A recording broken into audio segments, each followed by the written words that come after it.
অধিকার পরিষদের সভাপতি নুরুল হক নূর সহ আমাদের শতাধিক নেতাকর্মীর উপর পুলিশ এবং সেনাবাহিনীর সদস্যরা যেভাবে নির্মম হামলা চালিয়েছিল, আজকে ঘটনার 5 দিন পেরিয়ে গেলেও আমরা সরকারের কাছ থেকে কোনো ব্যবস্থা নিতে এখন পর্যন্ত আমরা দেখতে পাইনি।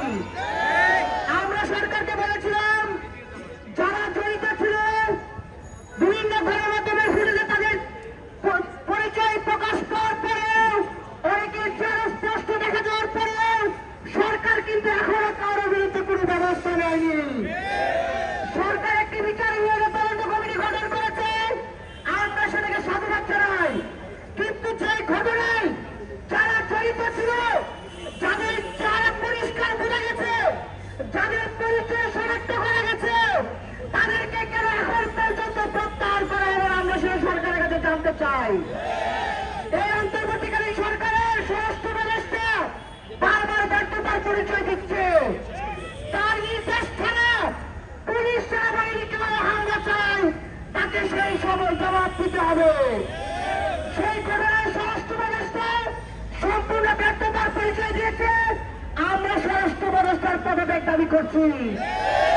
আমরা স্পষ্ট বলছি, আমরা সেনাবাহিনী পুলিশের বিরুদ্ধে নয়, কিন্তু সেনাবাহিনী এবং পুলিশের মধ্যে থাকা পরাজিত শক্তি আওয়ামী লীগের দোষর যারা রয়েছে, যারা হাসিনার চলে যাওয়াকে মেনে নিতে পারে নাই, যারা হাসিনার মেনে চলে যায় কষ্ট পেয়েছে, যারা হাসিনাকে ফিরিয়ে আনার জন্য নানাভাবে চক্রান্ত করছে, তাদেরকে চিহ্নিত করে ব্যবস্থা নিতে হবে।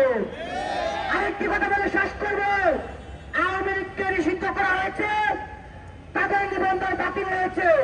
এই আওয়ামী লীগ গত 15 বছর যে দুঃশাসন কায়েম করেছে তার সহযোগী ছিল জাতীয় পার্টি। যদি আওয়ামী লীগকে নিষিদ্ধ করা হয়, যদি আওয়ামী লীগের নিবন্ধন বাতিল করা হয়, তাহলে একই অপরাধে 14 দল এবং জাতীয় পার্টিকে কেন নিষিদ্ধ করা হবে না? আমরা স্পষ্ট বলছি, নুরুল হক নূরের উপর হামলা ছোটখাটো কোনো বিষয় নয়।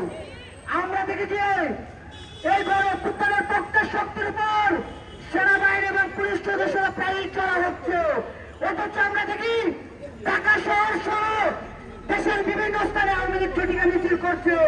প্রশাসনে থাকা গোয়েন্দা সংস্থার লোকজন সেনাবাহিনীর লোকজন, তাহলে কি তাদেরকে প্রশ্রয় দিচ্ছে কিনা আমরা জানতে চাই। আমাদের এই শান্তিপূর্ণ কর্মসূচি চলবে।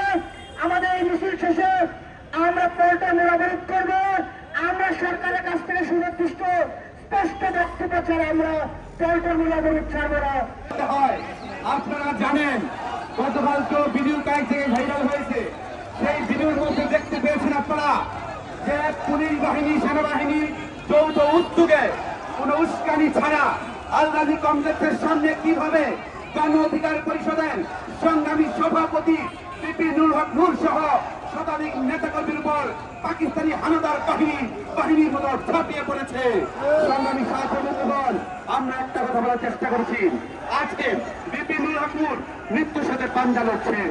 সেই জায়গায় প্রধান উপদেষ্টা থেকে ধরে রাষ্ট্রের বিভিন্ন ব্যক্তিবর্গ বারবার দেখেছেন। অত্যন্ত দুঃখের সাথে বলতে হয়, আসিফ নজরুল স্যার সহ রাষ্ট্রের দায়িত্বশীল কতিপয় উপদেষ্টা তারা নিন্দা প্রতিবাদ জানিয়েছেন। আপনাদের কি লজ্জা নাই? আসিফ নজরুল স্যাররা যখন রাস্তায় হাঁটতেন, এই গণ অধিকার পরিষদ, ছাত্র অধিকার পরিষদের নেতৃবৃন্দরা আপনাদের ব্যাংকের হয়ে ভূমিকা পালন করেছিল। আজকে উপদেষ্টা হয়েছেন, অত্যন্ত দুঃখের সাথে বলতে হয় সেই গণ অধিকার পরিষদ নেতৃবৃন্দদের উপর আতর্কিত হামলা হয়। বিচার করার মতো কোনো লোক নাই, বিচার করার মতো কোনো কোর্ট নাই। আজ এই কোর্ট কেন্দ্রীয় কোর্টে রূপান্তরিত হয়েছে। বন্ধুগণ, সংগ্রামী সাহায্য বন্ধুগণ, আমরা বলতে চাই, বর্তমানে আওয়ামী লীগকে যখন নিষিদ্ধ করা হয়েছে, তাদের নিবন্ধন স্থগিত করা হয়েছে, তাদের অন্যতম দূষণ যারা দীর্ঘদিন যাবৎ আমরা একটা দাবি করেছিলাম, দাবিটা হচ্ছে যে বাংলাদেশের ইতিহাসে রোমানিয়ার সবথেকে জঘন্যতম শাসক চাষেস্কোকে ঘোষণা করা হয়েছে। ঠিক একই কায়দায় বাংলাদেশের রাষ্ট্রপক্ষকে আওয়ামী লীগের প্রধান খুনি হাসিনাকে সবচেয়ে নিকৃষ্ট শাসক হিসাবে রাষ্ট্রীয়ভাবে ঘোষণা করতে হবে। আমরা বলেছিলাম হাসিনাকে যদি সবচেয়ে জঘন্যতম শাসক হিসাবে ঘোষণা করা হয়, তার সহযোগী অন্যতম দোষর জাতীয় পার্টিকেও অন্যতম দোষর হিসাবে রাষ্ট্রীয়ভাবে ঘোষণা করতে হবে। আমরা একটা বিষয় বলি, চারটে পার্টির বিরুদ্ধে বন্ধু মামলা হয়েছে না, অথচ বুক ফুলিয়ে তারা চলে, সেনাবাহিনী তাদেরকে প্রোটেকশন দেয়, পুলিশ প্রশাসন প্রোটেকশন দেয়। এই অবস্থা আমরা স্পষ্টভাবে বলতে চাই। আপনারা দেখেছেন যখন বিচার বিভাগ অকেজো হয়ে গেছে, যখন আইন বিভাগ অকেজো হয়ে গেছে, সেই মুহূর্তে 5ই আগস্ট জনতার আদালতে বিচার হাতে তুলে নিয়ে হাসিনাকে বাংলাদেশ থেকে বিতাড়িত করেছিল।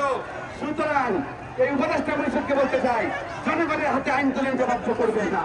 তাদের লাইভ আপনারা দেখেছেন, 5ই আগস্ট জনগণ যখন হাতের মধ্যে আইন তুলে নেয় তখন বুঝতে হবে আপনারা পালাবার রাস্তা খুঁজে পাবেন না। স্পষ্টতই বলতে চাই, আমাদের দাবি হচ্ছে, আমাদের 3টা দাবি। এই দাবি হচ্ছে এই মুহূর্তে আওয়ামী লীগের পাশাপাশি জাতীয় পার্টি নিবেদনকে স্থগিত করতে হবে। বিপিনুল হক নূর সহ গণ অধিকার পরিষদের শতাধিক নেতাকর্মী আহত হয়েছে, তাদেরকে উন্নত চিকিৎসার জন্য দেশের বাইরে প্রেরণ করতে হবে। আরেকটা বিষয় হচ্ছে জাতীয় পার্টি সহ যারা ছিলেন, এবং আরেকটা বিষয় দেখেছেন স্পেশাল ট্রাইব্যুনাল গঠন করা হয়েছে, আরেকটি ট্রাইব্যুনাল বাড়ানো হয়েছে। সুতরাং বিচার বিভাগের দীর্ঘশক্তিটাকে লক্ষ্য করে অতি সত্বর এই ধরনের 16 আগস্ট অভ্যুত্থানে যে সন্ত্রাসীরা ছিলেন তাদের বিচার কার্যকর করে জনগণের মধ্যে দৃষ্টান্ত বাস্তবায়ন করতে হবে।